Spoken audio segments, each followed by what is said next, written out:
क्यों रखी गई है पता नहीं,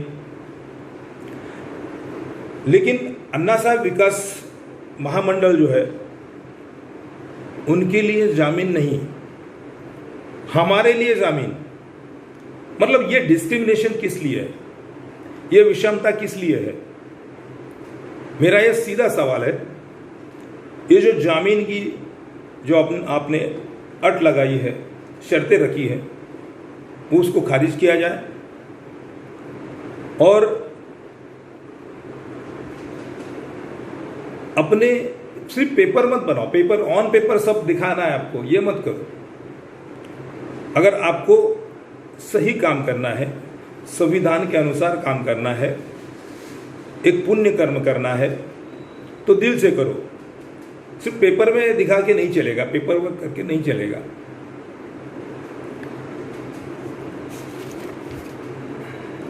अब हमारी डिमांड्स क्या है, हम क्या डिमांड सकते हैं?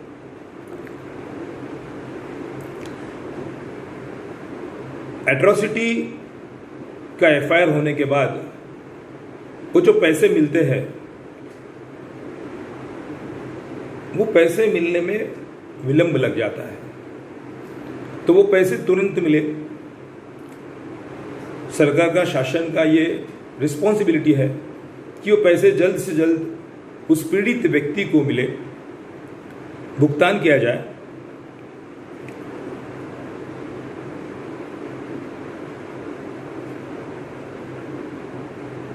और एट्रोसिटी का जो रिजल्ट आता है, कन्विक्शन रिजल्ट जो है, कन्विक्शन जो है बहुत कम है। इसके पीछे कारण क्या है? मैंने इसके पहले ही कहा कि कानून बनाना, ऑन पेपर दिखाना, ये सब बातें अलग होती है। कन्विक्शन रेट बहुत कम है। कन्विक्शन रेट कैसे बढ़े, उसके लिए क्या क्या प्रावधान करने पड़ेंगे। और सबसे बड़ी बात मैं फिर से दोहराता हूं,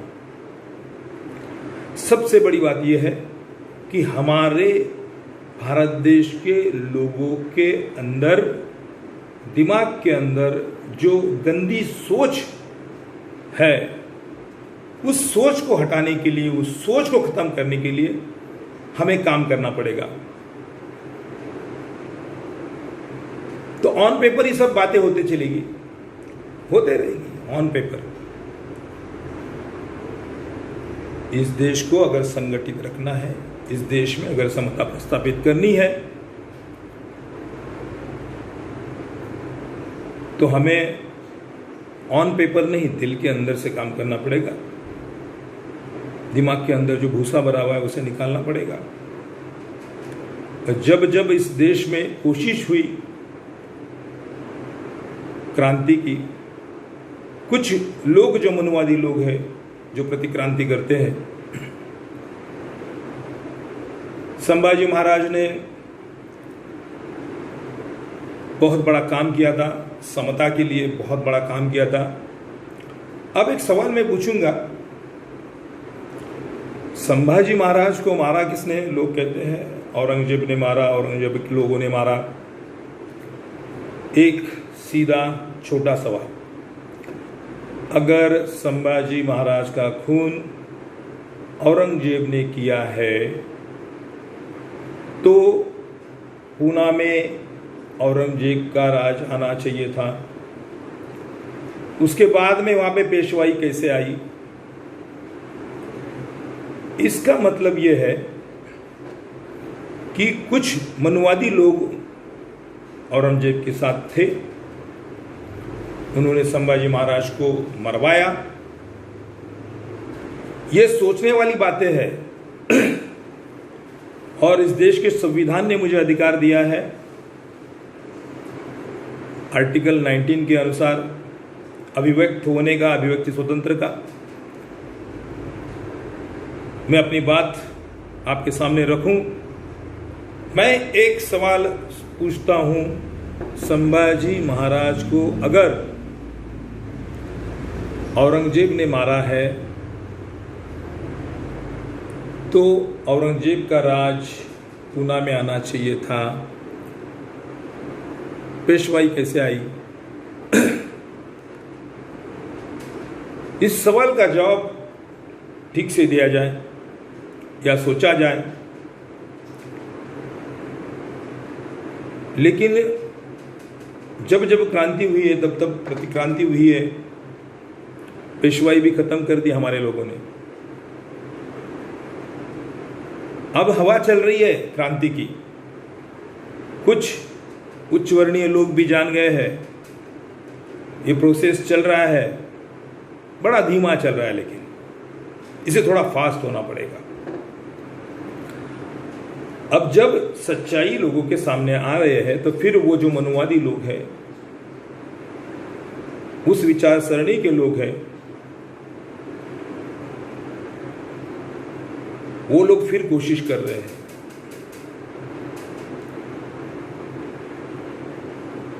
कि इन लोगों को कैसे दबाया जाए, कुचला जाए। कुछ लोगों को भड़काया जा रहा है। अब जो विराज जगताप की हत्या हुई, उसके बाद में टिकटॉक पे कई वीडियोस आ रहे हैं, उच्च वर्णीय लोग भी वीडियोस डाल रहे हैं, कुछ बहुजन समाज के लोग भी वीडियोस डाल रहे हैं। मैं बहुजन समाज के लोगों को विनती करना चाहूँगा, अगर आप ऐसे करोगे तो इस देश की समता नष्ट हो जाएगी। मैं हर वक्त बोलता हूँ, ये देश हमारा है, इस देश से लगाव हमको, इस देश से प्यार हमको है। इस देश के संविधान की अगर हमें रक्षा करनी है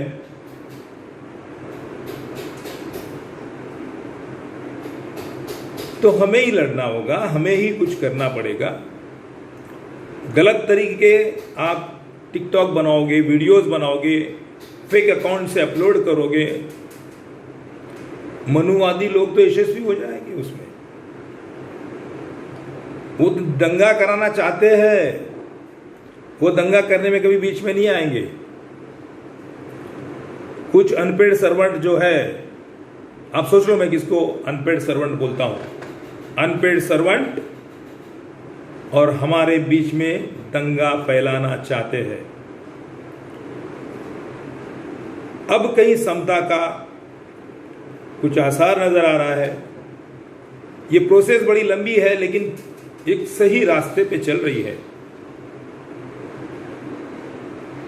हालांकि सत्ता में बहुजन लोग नहीं है, बहुजनों के बल पे सत्ता स्थापन किए हुए लोग हैं, लेकिन बहुजनों का कहीं ना कहीं दबाव है, वो जानते हैं, और बहुजन लोग जागरूक हो रहे हैं। जब बहुजन लोग जागरूक हो रहे हैं तो उनको फिर से उस अंधेरे में कैसे ढकेला जाए, माफ करो, फिर से विषमता का जहर उनके दिल में, दिमागों में कैसा भरा जाए, ये बड़ी जोर से कोशिश चल रही है दोस्तों।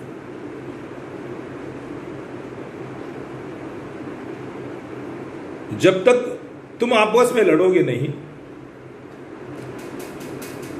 वर्ण व्यवस्था में उनका जो कद सबसे बड़ा है वो नहीं रहेगा। वो वर्ण व्यवस्था खत्म नहीं करना चाहते। मैं फिर से एक बार बोलता हूं, सभी लोग उस विचारधारा के नहीं है। मैंने पिछले वीडियो में भी कई लोगों के नाम लिए हैं। दाभोलकर जी जो ब्राह्मण समाज से आते थे, पानसरे साहब मराठा समाज से आते थे, गौरी लंकेश, कलबुर्गी, कई लोग जो है आज बाबा साहब को मानने वाले लोग हैं, अम्बेडकरवादी लोग हैं, सत्यवादी लोग हैं, जो सत्य के लिए लड़ना चाहते हैं। हमें उनके साथ में रहना चाहिए।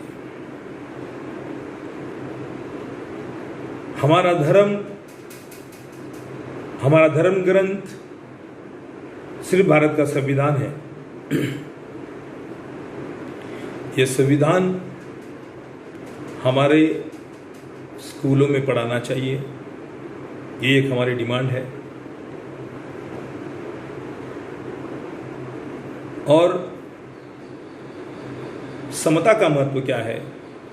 समता मैं सामाजिक ही नहीं बोल रहा हूं, सामाजिक, आर्थिक, शैक्षणिक हर क्षेत्र में समता प्रस्थापित करने के लिए हमारा संविधान कहता है। और इसी के तहत हमें नागरिक को भी काम करना है। इस देश के जो शासन करता है उनको भी काम करना है। मैं इतनी बात करता हूं और आगे हम मिलेंगे। जो हमारे फंडामेंटल राइट्स है, संविधान के अंदर फंडामेंटल्स राइट्स जो है, उस विषय पे मैं बात करूंगा। तब तक के लिए जय भीम, जय भारत।